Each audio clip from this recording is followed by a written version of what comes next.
two.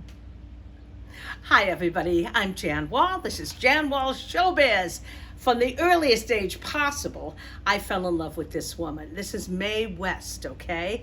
And there is an amazing new documentary just came out last year, co-produced by Bette Midler, called Mae West, Dirty Blonde. Here you have the good Mae, and here you have the Mae I know and love too.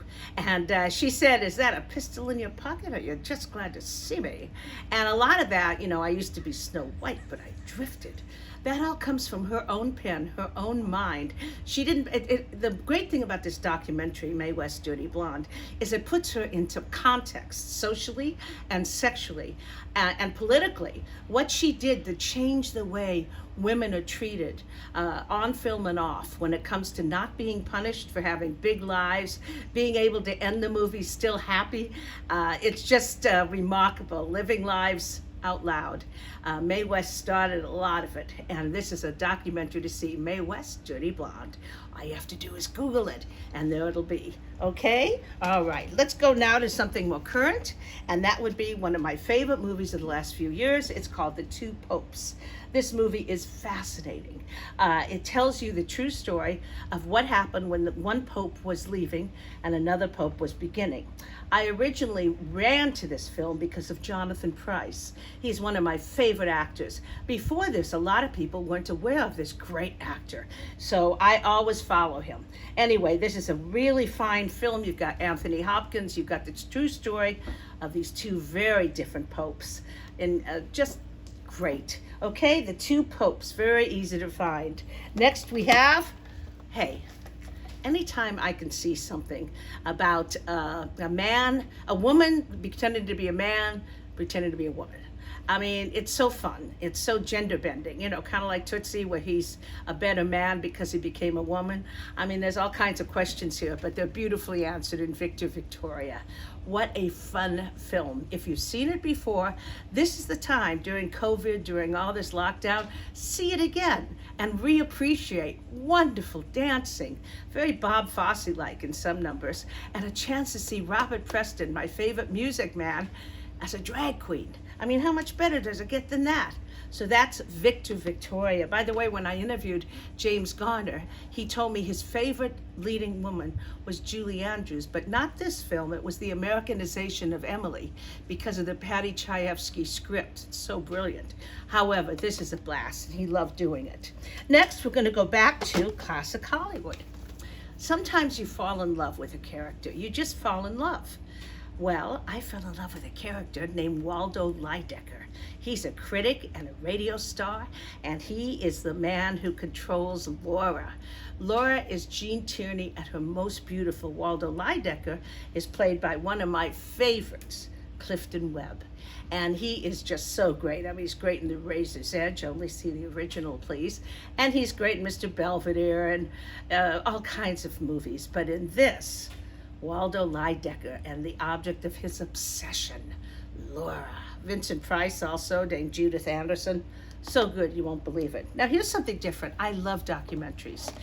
And I was lucky enough to have a friend of mine make a great documentary, okay? This is really, really good. Laurie Jacobson is a film historian. She is an old girlfriend of mine. I don't mean old, I mean old. I've known her forever. She was in The Groundlings. She has this great background in Hollywood. She makes documentaries about Hollywood history, but now she lives up in Sonoma County. She's been married many years to John Provost, who was the Timmy in Lassie. Very good friend. They're both a wonderful couple. But anyway, this is about the ghosts that live in Sonoma County. And it's so fun, and it's history, and it's just scary and weird. And every time I go to the wine country, I think of this documentary. All you have to do is check it out. It's called Garfield Lane Productions, and they have a whole list of haunted wine country, haunted Santa Rosa, haunted Sonoma. I mean, there's a whole bunch of Houdini. There's a documentary on Houdini, so fascinating. So anyway, love this kind of thing. Love documentaries. Okay, now we're going to go to a great comedy, okay? Because right now, we all need to laugh. And I see this all the time, and I laugh at this all the time. This is In and Out with Kevin Kline, based on a true story of what happens when a teacher in a small town is outed by a pupil who just wins an Oscar. Now it sounds very Tom Hanksian. It's based on that story when he outed a teacher of his when he won an Oscar as a gay man. As a gay man, he says, "Thank you to my teacher, a great gay man." Well, it turned out the town in this movie didn't know this guy was gay, and so he has to kind of go through that with his small town, with his mother, with his father, with his fiance. Brilliantly played by Joan Cusack, who was nominated for an Oscar for this.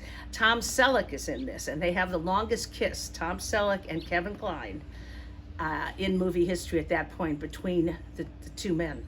So anyway, it's called In and Out. It is so funny. Paul Rudnick wrote it. He wrote Addams Family Values.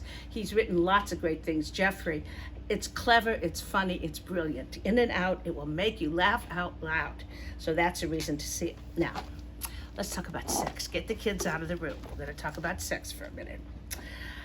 Joan Crawford and Clark Gable had a long affair. Yes, they made many movies together, but they were actually lovers. And she used to say, when most men walk in a room, you know they have cojones. When Gable walks in a room, you can hear them clanging together. That would be their relationship. So this is one of their many films together. It's called Dancing Lady, and it's just so fun.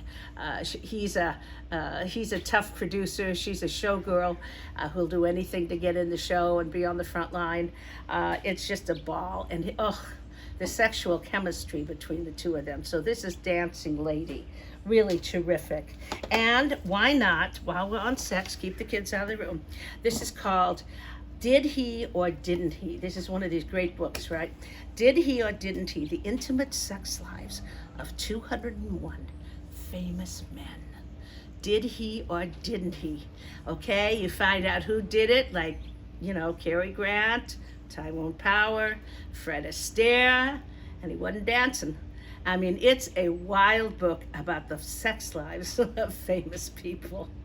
Okay, Did He or Didn't He by Martin, and you can get it wherever you get your books. I got it in Amazon, so wherever you get your books. And finally, I have a couple more books just to show you.